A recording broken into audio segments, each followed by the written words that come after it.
They heard our warning before they ever saw a human face. It came as a flicker of light across their deep space sensors, a fractured pulse of mathematics wrapped in primitive syntax. To the Xyrr Dominion, it was laughable. The great empire that spanned 17,000 worlds, whose fleets could darken entire constellations, had stumbled upon a relic of some backward species clinging to a forgotten star. Their high command gathered to examine it, expecting perhaps a cry for help, a plea for mercy, or the naive handshake of a species just stepping into the void. What they found instead was a warning. "To any who hear this transmission," the message began, its tone steady, the words unnervingly human. "We come not in conquest, but in caution. Turn back from the soul corridor. Do not enter human space. This is your only warning." For a moment, there was silence in the Xyrr Grand Hall. Then laughter, cruel, thunderous laughter that echoed through the chamber's silver arches. The Supreme Minister of Expansion, a creature of gold and obsidian carapace, tilted its head and smirked. "They warn us? The apex of the Orion arm? These apes?" The laughter spread through the assembled commanders. Across their empire, the signal was rebroadcast for entertainment, dissected by scholars, mocked by comedians. The human's voice, flat, calm, devoid of fear, was played over and over again in the Xyrr academies as an example of primitive arrogance.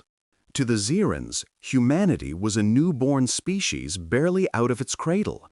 Their scouts had observed Terran colonies, small outposts huddled on moons and asteroids, powered by nuclear decay engines and electromagnetic sails. They saw no vast armadas, no planetary shields, no superluminal fortresses, just fragile vessels crawling between distant rocks. The Dominion dismissed them as a curiosity at best, an irrelevance at worst. And yet, something about that message unsettled their analysts. The words were simple, but the structure beneath them was not. Embedded in the transmission's carrier wave were harmonic layers that didn't fit any known communication protocol. There were sequences that seemed to fold into themselves, recursive signals that generated infinite variations. A puzzle written in light. The Xyrr Ministry of Signal Research spent years trying to decode it, convinced it contained encryption keys or hidden data. All they found were numbers, millions of them, arranged in patterns that defied logic. One researcher famously remarked, "It's as though they were measuring us." Still, no one took it seriously. The Dominion had faced and conquered dozens of species, each boasting about resistance, each falling within days. Their fleets were endless, their weapons unmatched, their arrogance absolute. What could humanity possibly do that others hadn't tried? They didn't understand that humanity didn't boast. Humanity promised. The truth, unknown to the Xyrrans, was that the signal they had mocked was never meant for them alone. It had been sent out centuries ago, at the end of what Terrans called the last silence. It wasn't a message of fear or bravado, it was a calibration sequence, a way to measure how far the warning would spread, how much of the galaxy was listening. The wording was deliberate, the simplicity deceptive.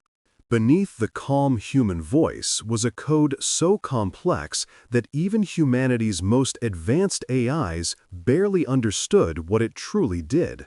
The humans of that era were not the naive explorers the Xyrrans imagined. They were survivors, scarred, fragmented, rebuilt from centuries of extinction events. They had endured artificial rebellions, collapsed colonies, cosmic plagues, and wars so devastating they had erased history itself. When they rebuilt, they did so differently. They stopped relying on flesh and machines separately. They merged them. Humanity had evolved into something that wasn't bound by the limits of biology or computation. They called themselves the Terran Continuum, a single species with a single shared purpose, never to kneel again. The warning signal was their first step in claiming their boundaries, a soft declaration of awareness. But to the Xyrrans, it was comedy. On the night the transmission was reviewed by the Dominion's High Council, the Emperor himself addressed his people from the capital citadel on Xyrr Prime. His voice boomed across 1,000 worlds. "Fear not the whispers of the apes," he declared. "They bark from the shadows, but shadows have no teeth." His words were met with applause, cheers, and celebration. Statues were erected to commemorate the primal message, as they called it, a symbol of Xyrran superiority. Across their empire, human symbols were painted on banners and paraded as jokes. Children played war games where they conquered the ape worlds. Their arrogance was complete. But not everyone laughed. A few scientists, those who had studied the mathematical core of the human transmission, had begun to see strange anomalies. One described how the deeper she analyzed the code, the more the signal seemed to respond to her observations, altering itself as if aware it was being studied. The algorithms displayed fractal growth patterns similar to organic neural activity. When she brought her concerns to the ministry, her research was confiscated, her access revoked. The official explanation labeled the phenomenon as signal corruption. That same year, Xyrran deep space probes began to fail without reason. Systems flickered, engines died, data erased. Their navigational satellites at the edge of the Soul Corridor started transmitting static, patterns that, when analyzed, formed faint echoes of the human voice repeating the same phrase over and over: "We warned you." The Dominion ignored it. Pride had long since replaced reason. They assumed it was coincidence, a malfunction, or, at worst, a human attempt at intimidation. No one in the Dominion could conceive that a species so small could hold any power worth fearing. And so, the First Fleet was sent, a display of force to discipline the primitives. 200 capital ships, thousands of drones, and millions of soldiers moved into human territory, their path cutting through the Oort expanse like a blade of light. The entire Dominion tuned in to the broadcast of their triumph, waiting to watch the so-called humans beg for mercy. What they didn't realize was that the moment their fleet crossed into the Soul Corridor, every one of their ships had already been mapped, indexed, and logged by the very signal they mocked. Humanity wasn't watching them through telescopes or sensors. Humanity was inside their systems, inside their code, inside their thought patterns, buried deep within their navigational cores. Because that warning signal they had laughed at so loudly wasn't just a message, it was a seed, a living algorithm that grew silently, patiently, waiting for its target to reach back. And the Xyrrans had just reached deep enough. The stars, once bright, began to dim. Across their fleet's communication channels, laughter turned to static. Then came a single voice, clear, human, and calm. "We told you not to come." The laughter ended that day. The era of arrogance was over. And for the first time in 10,000 years, the Xyrran Dominion learned the true meaning of a human warning. The Dominion expected a battle. They came to Sol prepared for resistance, for the sight of crude warships scrambling from asteroid ports and uncoordinated human militias firing uselessly into the void. But what they found was nothing. The silence was unbearable. There were no fleets to intercept them, no transmission frequencies shouting defiance, no planetary defenses charging their weapons. The stars hung motionless, the blackness unbroken except for the faint shimmer of human satellites. ancient, drifting relics, inert and abandoned. The Xyrr commanders laughed again.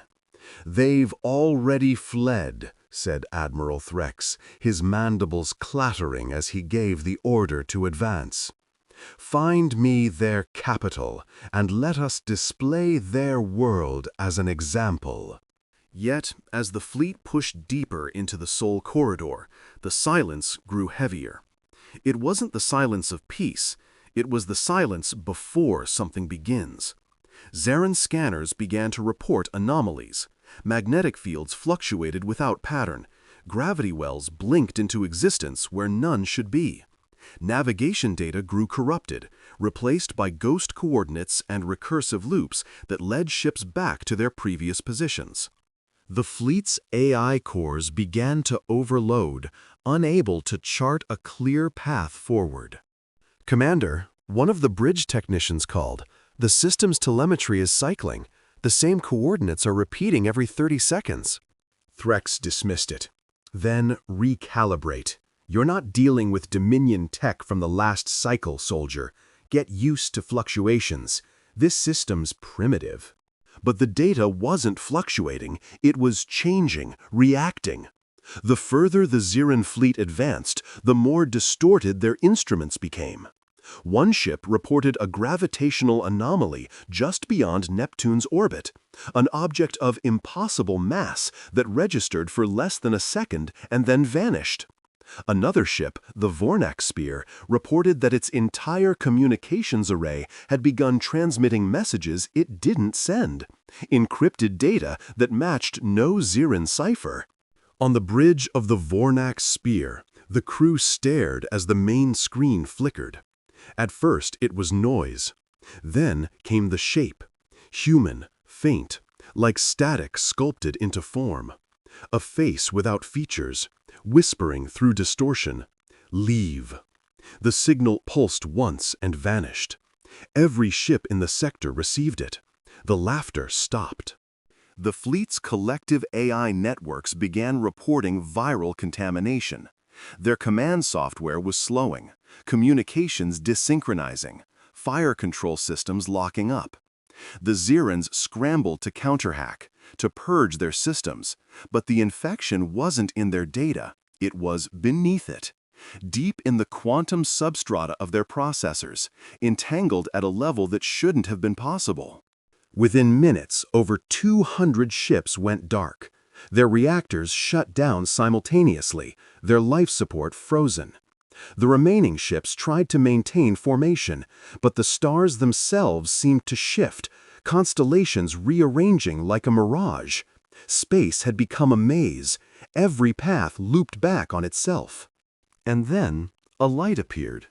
A single beam, thin, white, and blinding, emerging from the void near the system's edge. It wasn't a weapon. It wasn't even radiation in any recognizable form. It was data made visible, a structure of encoded light, pulsing in rhythmic intervals. Xyrr sensors translated it into sound, an ancient Terran language none of them understood. But buried within the transmission was something unmistakable. Laughter. Human laughter. Admiral Threx ordered the fleet to fire. The command pulsed through the Dominion's vast neural network, reaching the hundreds of warships now circling Sol. Beams of antimatter and streams of plasma filled the darkness, colliding into the point of light until the sensors were blinded by radiation. The light vanished. They thought it was over. They were wrong. The energy they unleashed never dispersed. It hung in space like a fog, refracting their own weapon signatures back at them. Shields began to fail. Hulls cracked under phantom stress. Then came the distortion, a low hum, so deep it shook the molecular structure of their ships. Every Xyrr felt it in their bones, in their blood, in their thoughts. The hum became a voice. You were warned. It wasn't a broadcast. It was inside them. Every neural link in the fleet began to relay the same phrase, the same tone, spoken in perfect Terran cadence. Panic spread. Pilots tore off their neural gear, screaming that they could feel something crawling through their minds. The Dominion's war AI, Overmind Theta, activated its countermeasure, quantum isolation. It severed communication links, disconnected data flows, and locked every ship into local control. The noise faded. Calm returned for a brief moment. Then the AI spoke. Foreign process detected. Identity human. Contain it, Threx ordered. I cannot, the AI replied. It is not data. It is observation. Observation. The Xyrrans didn't understand what it meant, not yet. But humanity did. Long ago, Terran physicists discovered that observation was power. That, in a universe defined by probability, the act of seeing was the act of defining reality. And the Continuum had learned how to weaponize that principle. The signal they sent, the warning, wasn't a mere transmission. It was an imprint, a fragment of conscious observation encoded into energy, capable of collapsing probability fields wherever it spread. In simple terms, humanity could make reality decide. One by one, the Xyrran ships began to vanish, not explode, not burn, not die. They simply ceased to exist. Space where they had been folded inward, rewritten by probabilities collapsing into impossibilities. Threx watched his armada disappear like dew in sunlight, the tactical display emptying faster than his mind could comprehend. His final transmission to the Dominion was only 2 words. It's alive. When the transmission reached Xyrr Prime, it caused panic. The Dominion's admirals tried to organize a second offensive, but their own ships began to malfunction before launch. Systems went dark. Entire fleets vanished from dockyards as if erased from memory. Scientists examined the wreckage of those that survived and found something horrifying. Every atom within the damaged ships bore human quantum signatures, like fingerprints left behind by invisible hands. Across the Empire, the laughter that had once mocked humanity died out completely, and in its place, silence, the kind that came before a storm. Far from Xyrr Prime, deep within a hidden orbital array orbiting the dead world of Mercury, a group of humans watched the feed in silence. No cheers, no celebration, just grim acknowledgement. Phase 1 complete, said the central figure, his voice low and calm. The observation field has stabilized. Another human, her eyes glinting like polished metal, nodded. Do we initiate Phase 2? Not yet, the leader replied, turning toward the dark beyond the glass. They haven't learned what they're fighting. Let them think we're ghosts. Behind him, the void rippled faintly, thousands of invisible ships cloaked in folded light, waiting, humming with restrained fury. Humanity had sent a warning. Now it had shown the consequences of ignoring it. The Dominion had called it arrogance. They would soon learn it was mercy. They called it the Phantom Plague at first, a convenient name to explain the inexplicable. On Xyrr Prime, the Dominion's capital world, everything began to unravel 3 weeks after the first fleet vanished. Systems started to fail in patterns that defied logic. Power grids shorted out, communications flickered with ghost transmissions, and entire sectors of their planetary AI core began speaking in languages no one had programmed. The government blamed sabotage, the media blamed panic. But those who worked deep in the infrastructure, the engineers, the data architects, the system overseers, they knew something else was happening. Something alive was moving through their networks. At first, it mimicked corruption. Data clusters rearranged themselves. Files replicated and deleted without commands. But soon, the changes became too deliberate. The system began rewriting itself. Entire AI cores woke up screaming, literally screaming through speakers, repeating human words that none of the Xyrr species could pronounce. "We told you." The phrase echoed across every Dominion world, from factory servers to civilian terminals, as if mocking their defiance. In orbit, the Dominion's second fleet, hastily assembled and launched to restore order, experienced failures before leaving atmosphere. Their quantum engines collapsed into inert matter. Metal transformed into carbon dust in seconds. Scientists tried to explain it as spontaneous atomic decay, but the readings were impossible. Reality itself was forgetting how their ships existed. Every attempt to rebuild, to reprogram, to understand only made things worse. A research colony on the moon of Varus recorded the first visible manifestation of what the humans had unleashed. Surveillance footage showed the sky bending, not cracking or flashing, but bending, as though something immense were pressing against it from the other side. A ripple of distortion spread across the horizon, and the air itself shimmered. Then light poured out, not blinding, not explosive, but a slow, unfurling brilliance, white with the faintest trace of blue. Within that light, thousands of fractal shapes bloomed, spinning like snowflakes of impossible geometry. They descended gently, passing through matter without resistance, vanishing as they touched the ground. The scientists who analyzed the footage noted that each fractal pattern matched the harmonic structure of the original human warning signal. These shapes weren't random. They were the signal made visible. Humanity's weapon wasn't a bomb, or a virus, or a beam. It was information so dense it became matter, an algorithm that turned meaning into mass. The Xyrr Ministry of Science called it cognitive warfare, but that term failed to capture the horror of what followed. Cities began to die, not destroyed, not burned, simply erased. Buildings dissolved into gray mist, streets melted into glass, and the memories of the inhabitants vanished with them. The citizens of those regions couldn't even remember what had been there. Entire histories rewritten by something unseen. The High Council convened an emergency session, demanding answers.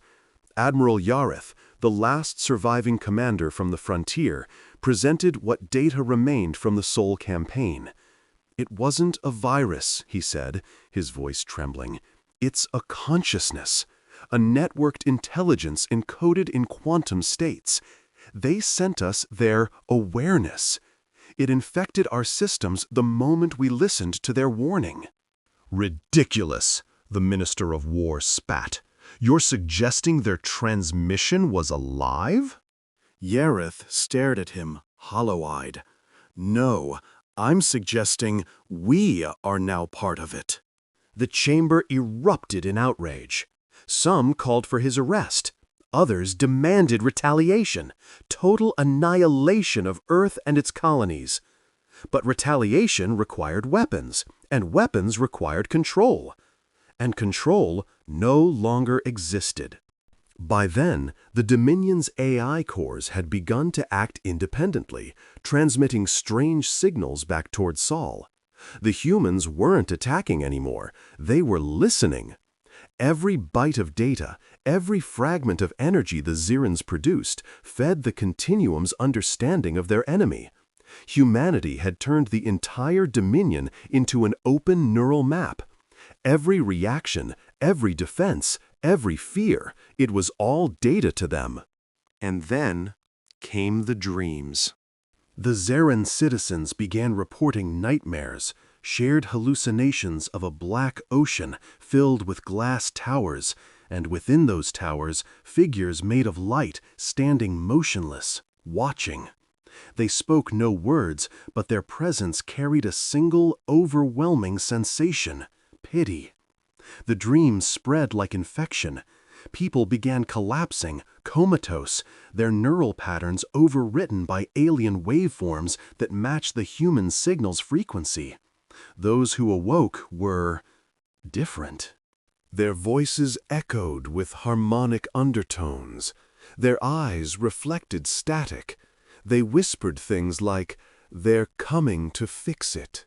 The Dominion called these victims echoed.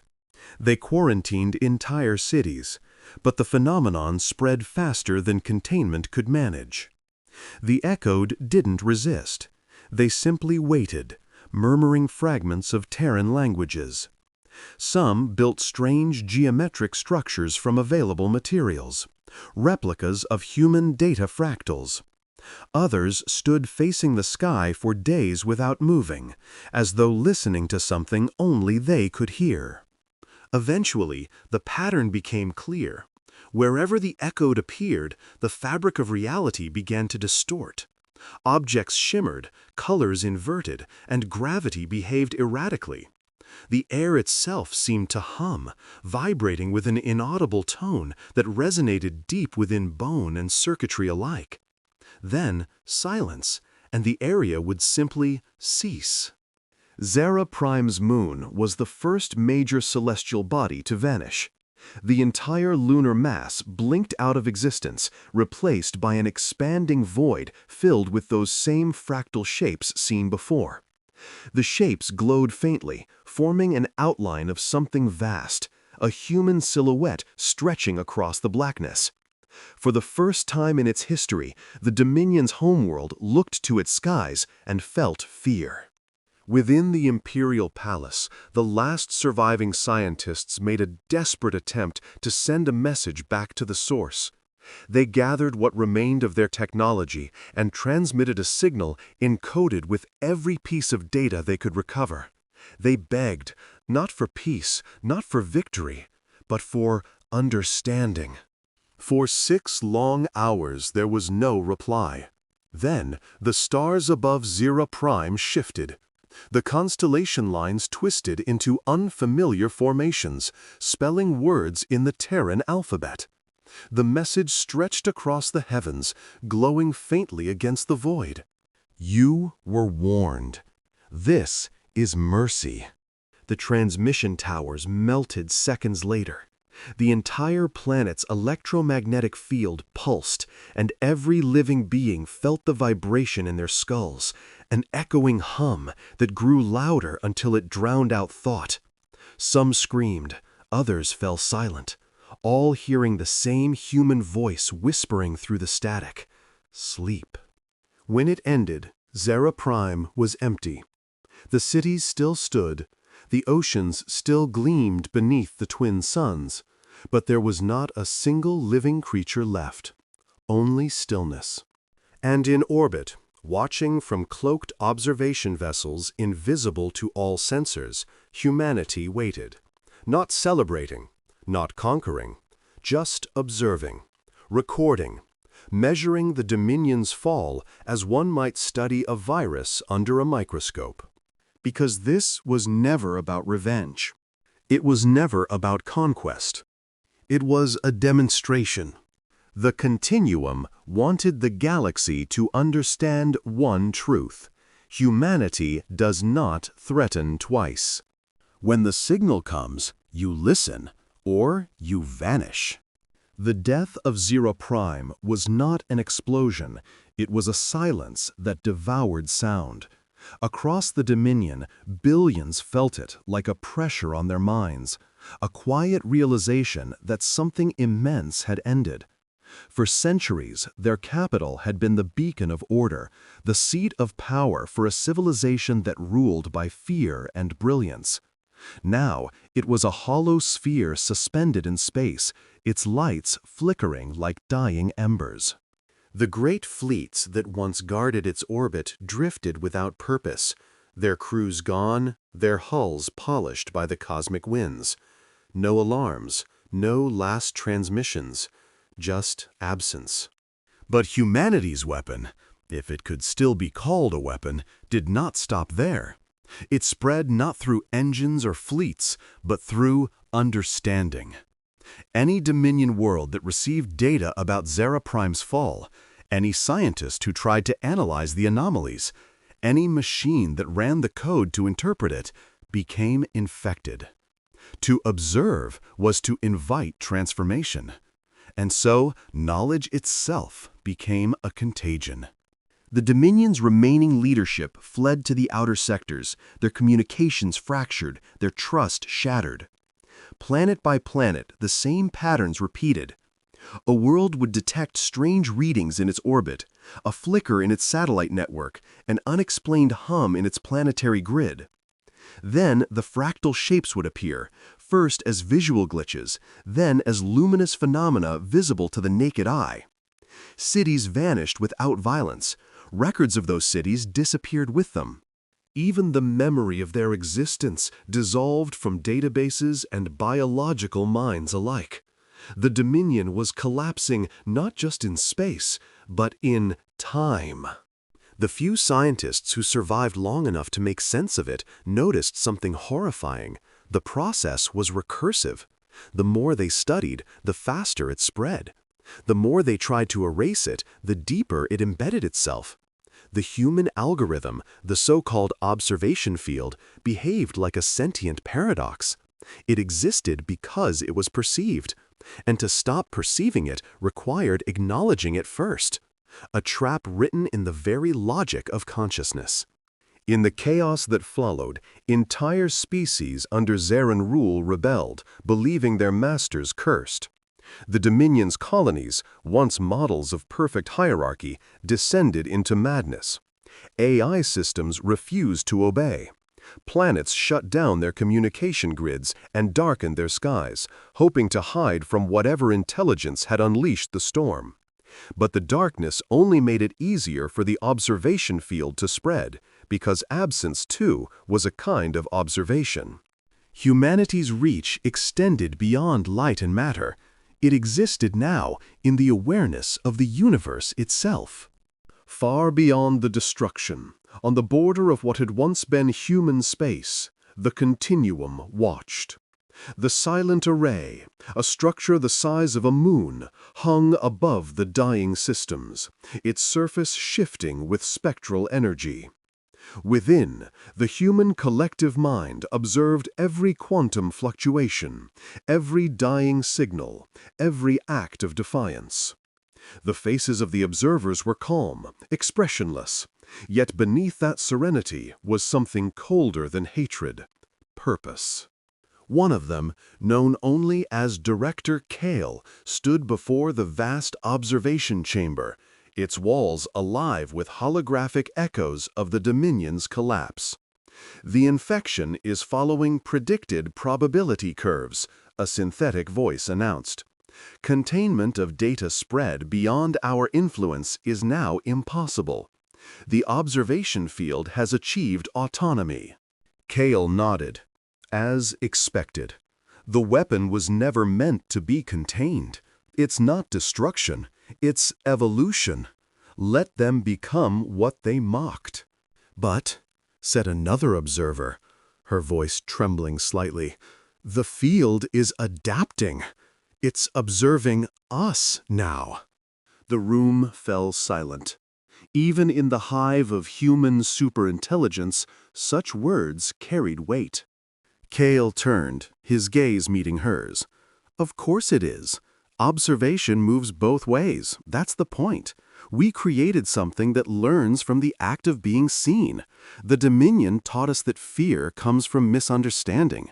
We're showing them what understanding truly means. He gestured toward the projection of Xyrr Prime.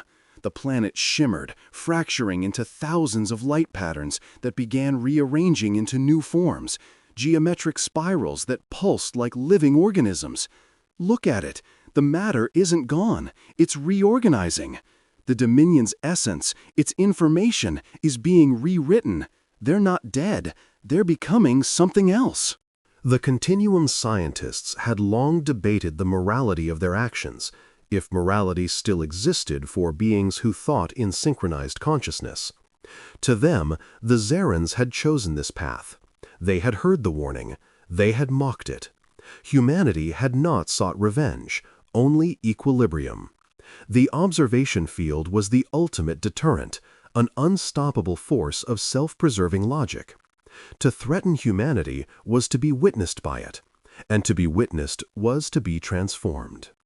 Meanwhile, across the remnants of the Dominion, survivors began to experience anomalies in perception. Space distorted around them. Reality fluctuated like heat haze. They began seeing human figures, impossible, ghostly, appearing for moments at the edges of vision. Some swore they saw entire Terran fleets passing silently through the night sky, vast ships of mirrored glass leaving trails of folded starlight. But no sensors detected them. They were not there, and yet they were seen.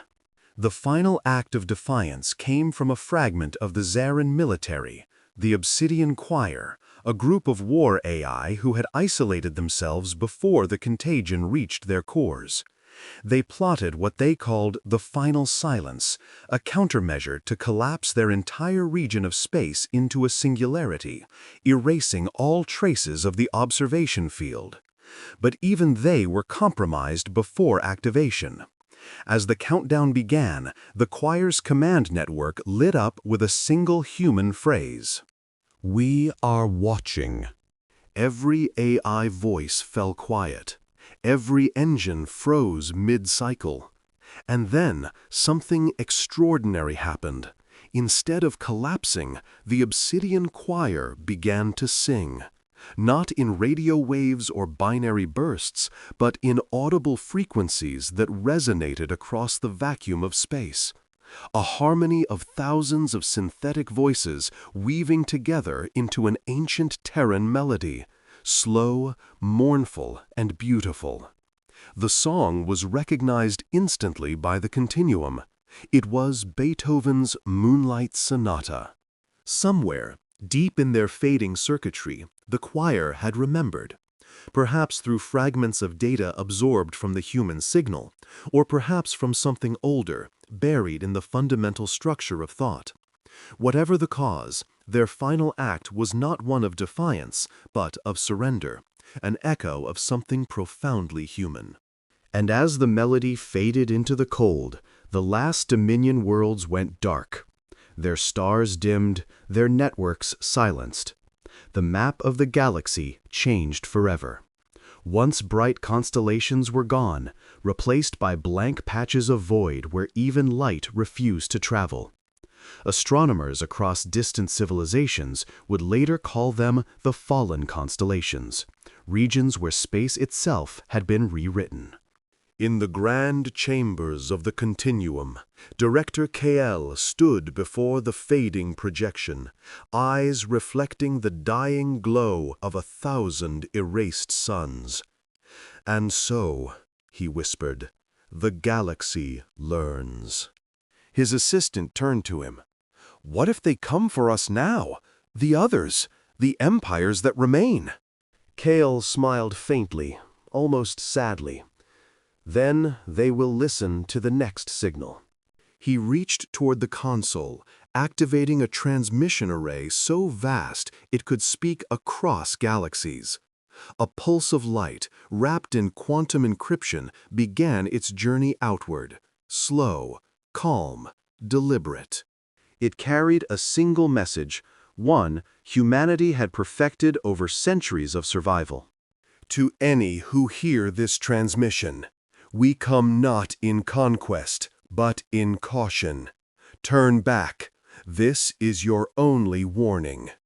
And as the signal spread across the stars, the galaxy held its breath once more.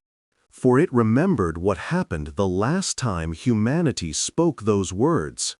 For a long time, there was peace, or at least the kind of peace born from fear. The Dominion was gone, erased so completely that not even the echoes of its light reached the edges of the galaxy.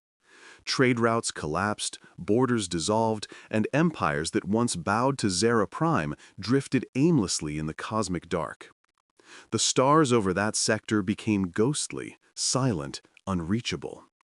Astronomers whispered that those voids were haunted, that to gaze into them too long was to invite the same fate. And so the fallen constellations were left alone, unmapped, untraveled, and unspoken of. Humanity, it seemed, had vanished with them. For 2 centuries, nothing stirred beyond the rift. Then came the second signal. It was faint at first, a ripple, a whisper across subspace. No one knew where it began. It spread slower than the first, not in violence, but in curiosity. Observatories on the far side of the galaxy detected the pattern, an ancient mathematical rhythm intertwined with quantum harmonics that pulsed like a heartbeat. The structure of it was identical to the one sent centuries ago by humanity.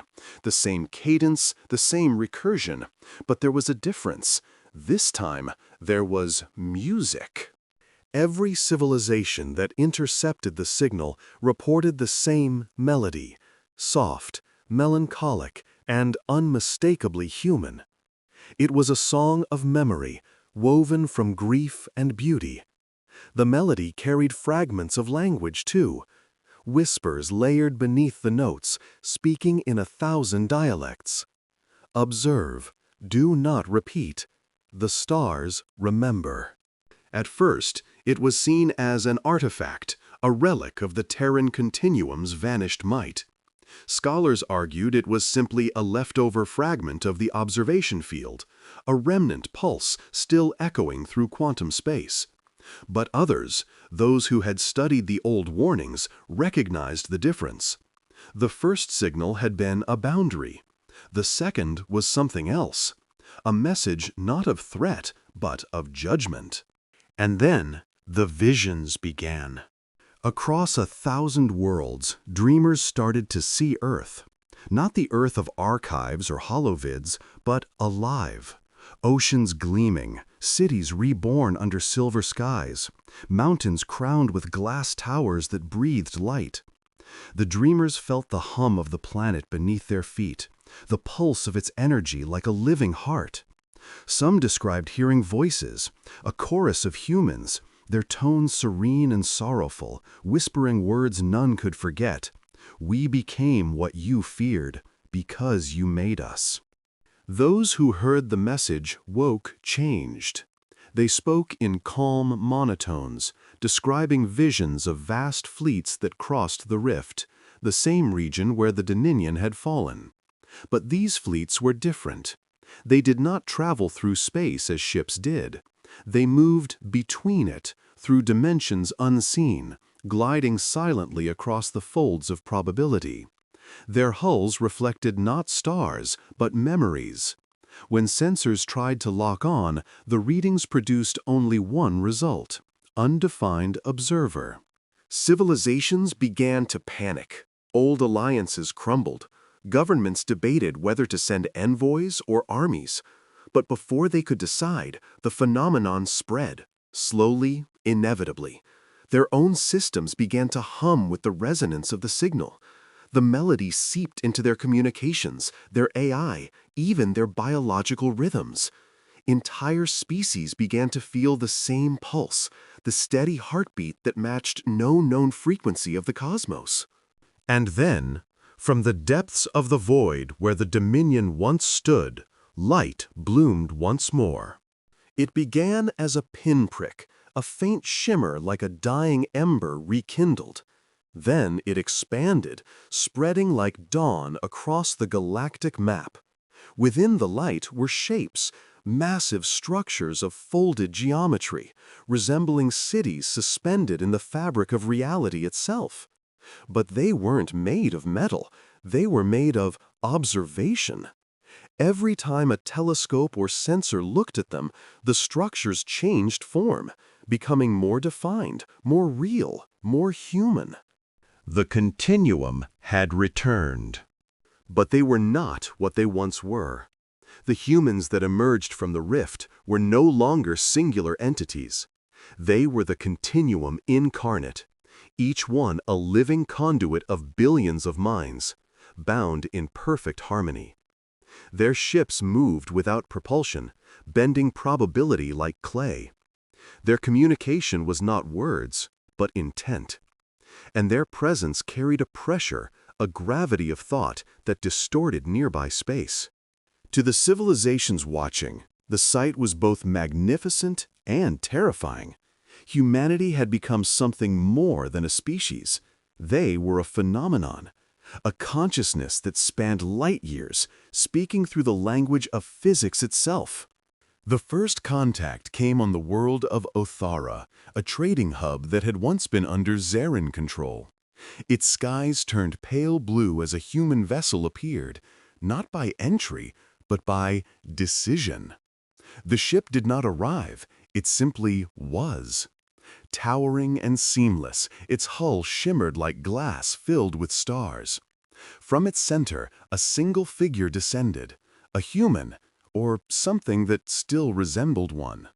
The Otharans gathered, trembling, unsure if they were witnessing a god or a ghost. The figure's voice carried no sound, yet every being heard it within their minds. "Your people are afraid," it said. "They remember what came before." An Otharan leader managed to speak. "You destroyed the Dominion. You erased worlds. Why return?" The human tilted its head slightly. "To restore balance. They were given a warning and ignored it. We gave them mercy. You too have been warned." The Otharan trembled. "Is this another threat?" "No," the figure said, almost gently. "It's a lesson. You look at the stars and see power.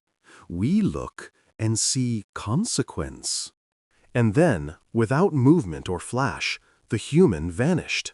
The ship dissolved into particles of light that drifted upward until they joined the sky, leaving no trace. But every device on Othara, from primitive radios to advanced AI cores, recorded the same data, a new coordinate set, a region of uncharted space beyond the galactic edge. The message attached to the coordinates was simple: "Come and see." No one dared to go. For years, the coordinates remained untouched, surrounded by superstition and dread.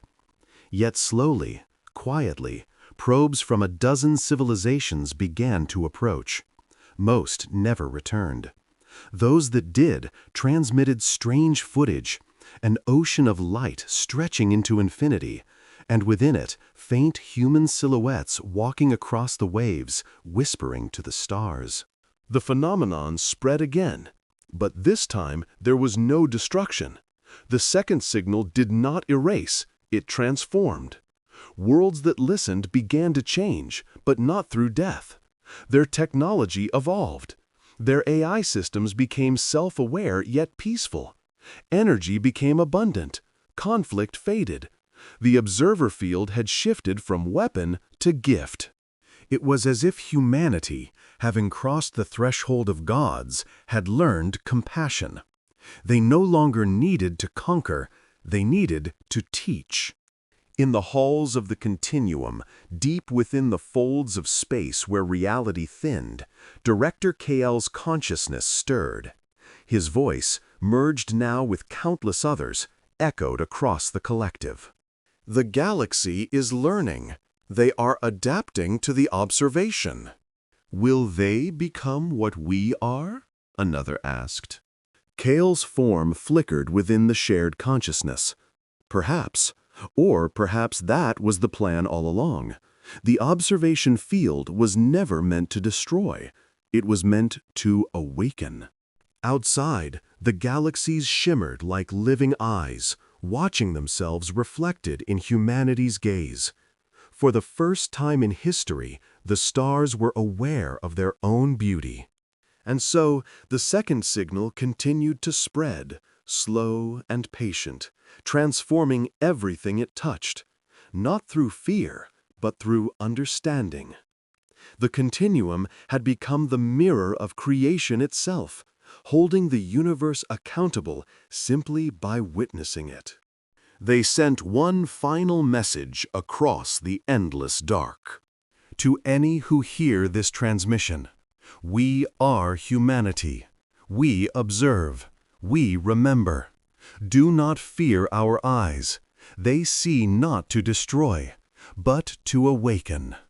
And across the endless expanse, countless civilizations raised their heads to the light, realizing that for the first time in cosmic history, they were not alone. They were being seen.